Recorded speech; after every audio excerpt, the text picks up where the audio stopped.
Hello, ഇതെന്തെന്നറിയോ? ഇത് മുരിങ്ങപ്പൂ തോരൻ. മുരിങ്ങപ്പൂ കുറച്ച് കിട്ടി.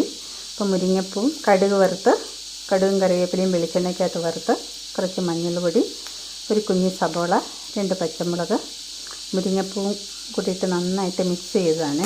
ഇനി നമുക്കിതിനകത്തോട്ട് മുട്ടയില്ലേ, കോഴിമുട്ട ഒരെണ്ണം പൊട്ടിച്ചൊഴിച്ച് ചിക്കിയെടുക്കാം. മുട്ട പൊട്ടിച്ചൊഴിച്ച് നമുക്കിത് ചിക്കിയെടുക്കാം.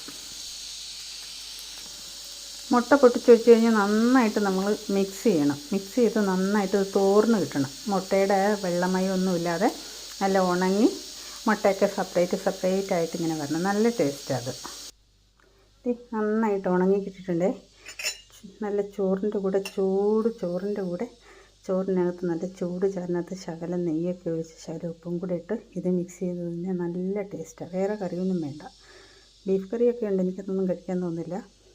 ശകലം നെയ്യൊഴിച്ച് ഇത് കഴിക്കുക. എല്ലാവരും ഇതുപോലെ മുരിങ്ങപ്പൂ കിട്ടുമ്പോൾ ട്രൈ ചെയ്ത് നോക്കണം കേട്ടോ. ഓക്കേ.